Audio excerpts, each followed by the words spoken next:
আজকে যে ভিডিওটা নিয়ে এলাম সেটা হচ্ছে আমাদের ইনকাম ট্যাক্স কস্টিংয়ের শেষ ল্যাপের পর্যায়ে শুরু হলো।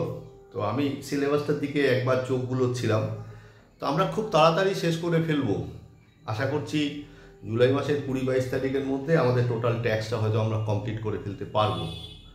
তো প্রথমেই বলি যে এই ভিডিওটা আমি মাকড়দায় পড়া ছেলে আকাশ সিংকে ডেডিকেট করলাম। তার কারণ আকাশ খুব সলজ্জ চোখে ক্লাসে বসে থাকে। তো ও যদি ভিডিওটা দেখে বুঝতে পারে তাহলে আমার এই পরিশ্রমটা সার্থক বলে মনে করব। তো যাই হোক, বেশি কথা না বলে শুরু করি। তাহলে আমরা যেটা করতে যাচ্ছি সেটা হচ্ছে যে ইনকাম ট্যাক্স, আয়কর, ইনকাম ট্যাক্স। তো ইনকাম ট্যাক্স বোঝবার আগে আমাদের বোঝা দরকার ট্যাক্স কাকে বলে। তো ব্যাপারটা হচ্ছে যে ট্যাক্স মানে হচ্ছে কর, মানে সরকারকে নিয়মিতভাবে, কি বললাম, সরকারকে নিয়মিতভাবে কোনো প্রতিদান ছাড়া বাধ্যতামূলকভাবে যেটা দিতে হয় সেটাকেই বলা হয় হচ্ছে ট্যাক্স বা কর। কি বললাম? প্রতিদান ছাড়া বাধ্যতামূলকভাবে। তার কারণ আমরা যে বিভিন্ন সময় মিউনিসিপ্যালিটি বা পঞ্চায়েত যে সমস্ত জায়গা রয়েছে সেই সমস্ত জায়গায় একটা কর নামক বস্তু জমা দিই, এটা তোরা বাড়ির বড়দের মুখে শুনেছিস। কিন্তু সেই অনুযায়ী কি আমরা প্রত্যাশা অনুযায়ী আমরা কি আমাদের অথরিটি থেকে সেই সার্ভিসটা পাই? সবসময় পাই না, কিন্তু তাও আমাকে দিতে হবে। কেন? রাস্তা, পরিবহন, স্কুল, কলেজ, এটাকে বলা হয় একটা সরকারের ইনফ্রাস্ট্রাকচার। তাহলে সেই ইনফ্রাস্ট্রাকচার ধরে রাখবার জন্য এই ট্যাক্সটাকে দিতে হবে, সে কাজ হোক চাই না হোক। এবার একজন ব্যক্তি সে যে টাকাটা রোজগার করে, সেই রোজগার করা টাকার উপরে যে টাকাটা দিয়ে থাকে, যে মানে করটা দিয়ে থাকে, সেটাকেই বলা হয় হচ্ছে ইনকাম ট্যাক্স। এবারে প্রশ্ন হচ্ছে যে ইনকাম ট্যাক্সের ভাষায় ইনকাম কাকে বলে? আমি বাংলা এবং ইংরেজি, আমার সোদপুরে বেশ কিছু ইংরেজি ছেলে মেয়ে আছে, তো তাদের জন্য আমি একদম বইতে আন্ডারলাইন করে বাংলা ইংরেজি দাগিয়ে দেবো, কোত্থেকে পড়লে আমাদের এমসিকিউগুলো সুবিধে হবে। তো ব্যাপারটা হয়েছে কি, যে ইনকাম ট্যাক্সে বেশ কিছু কেস তৈরি হয়েছিল, মানে রামের সাথে শ্যামের, মানে এই কেসগুলোতেই রায় দিয়ে ইনকাম ট্যাক্স একটা সংজ্ঞা তৈরি করা হয়েছে। এই ব্যাপারগুলো হয়েছে। যেমন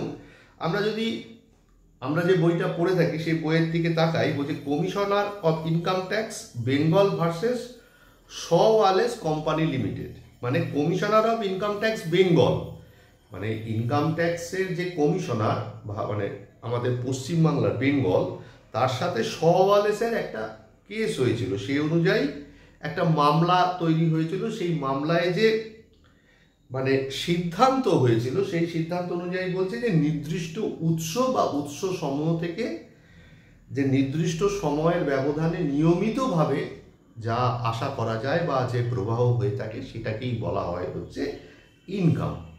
তারপরে দেখবি বইতে নীল কালি দিয়ে আয় উপার্জনকারী ব্যক্তির যে রোজগারটা হয়, সেই রোজগার করা টাকার উপর যে কর পেমেন্ট করে সেটাই হচ্ছে ইনকাম ট্যাক্স।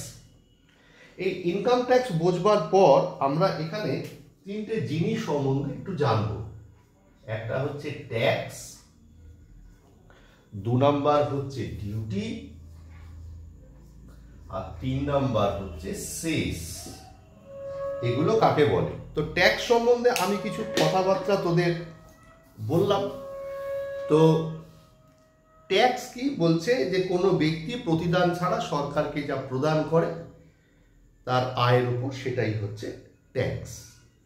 শুল্ক, ডিউটি বলতে বোঝাচ্ছে যে শুল্কও তাই কি করতে হয়, শুল্কও সরকারকে বাধ্যতামূলকভাবে প্রদান করতে হয়, তবে এটা আয় উপার্জনের ওপর হয় না। তাহলে এটা কার ওপর হয়? উৎপাদনের ওপর হয়।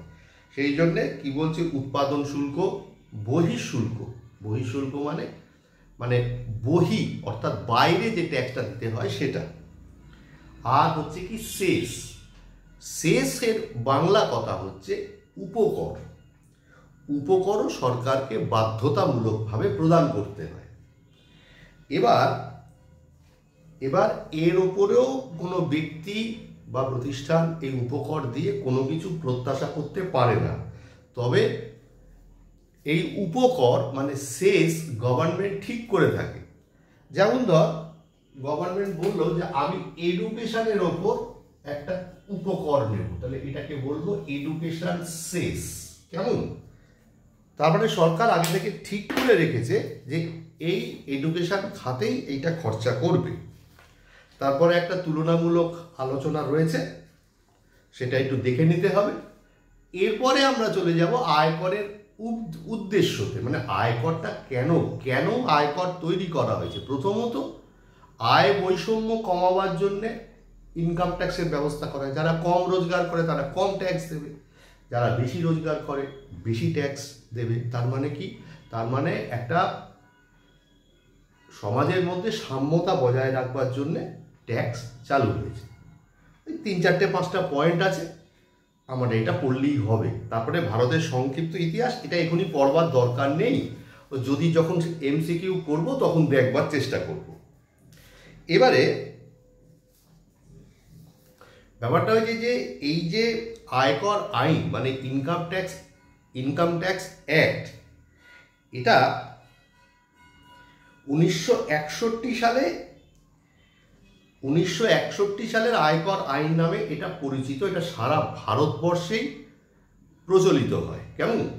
তারপর কিন্তু এই আইনটা বলবৎ হয়েছে মানে ইমপ্লিমেন্ট হয়েছে 1962 সালের 1 এপ্রিল।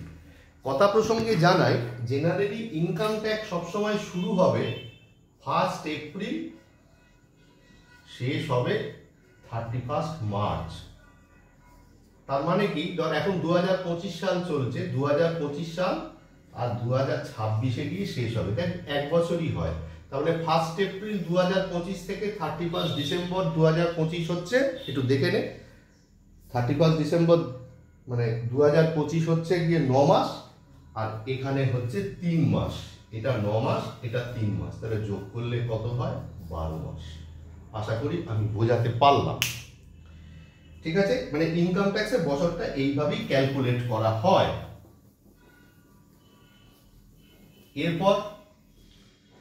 এরপরে যেটা বলবার সেটা হচ্ছে যে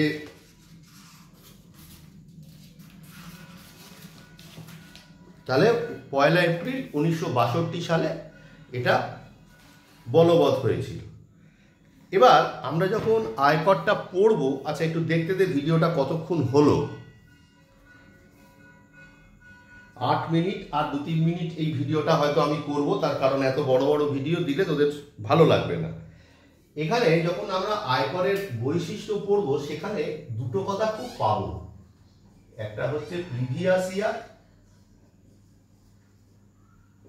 আর একটা হচ্ছে অ্যাসেসমেন্ট ইয়ার।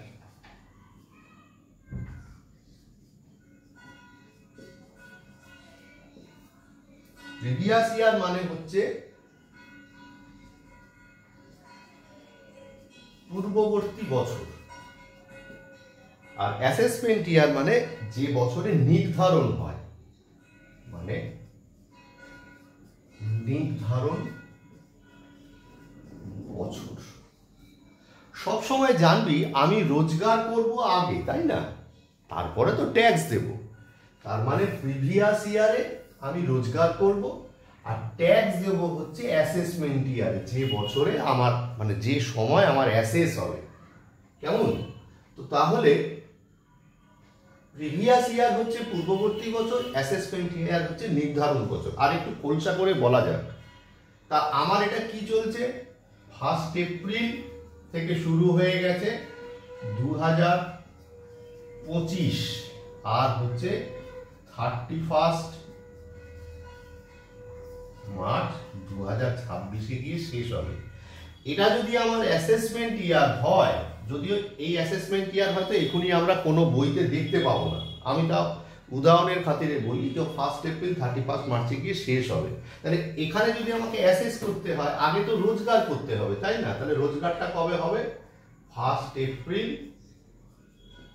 2024, শেষ হবে 31 মার্চ 2025। এই রোজগারটা কমপ্লিট হলো, এই বছরে কি অ্যাসেস করে ট্যাক্সটা দেওয়ার কথা বলা হলো। এই বছরে ট্যাক্সটা অ্যাসেস হবে, মানে এই রোজগার করা টাকার ওপর ট্যাক্সটা নির্ধারণ হবে। তাহলে আমরা এখানে দুটো টপিক পেলাম, একটা প্রিভিয়াস ইয়ার, একটা অ্যাসেসমেন্ট ইয়ার। ভেরি ইম্পর্টেন্ট টার্ম, যত দিন ইনকাম ট্যাক্স পড়বি দেখবি ততদিন এই কথাগুলো আসছে, বিশেষ করে এই দুটো কথা ভীষণভাবে আসছে। তাহলে প্রিভিয়াস ইয়ার পূর্ববর্তী বছর, ওই সময় রোজগার করব, আর অ্যাসেসমেন্ট ইয়ার মানে ওই বছরে ওই রোজগার করা টাকার উপর ট্যাক্সটা অ্যাসেস করব। এই ভিডিওটা এইটুকুই। আমি প্রত্যেককে বলছি যে এটা ভালো করে দেখে আমাকে ফিডব্যাক দেওয়ার জন্যে। আমি এর পরবর্তী ভিডিওতে এই চ্যাপ্টারটা শেষ করে এমসিকিউগুলো কি করে পড়তে হবে সেটা বলে দেবো, এবং গ্রুপে বাংলা ইংরেজি দুটোই আমাকে এমসিকিউ কোথা থেকে কতটা আমরা বাড়িতে মানে ক্লাসে হোম টাস্ক হিসাবে দেখব সেটাও আমি তোদেরকে বলবো।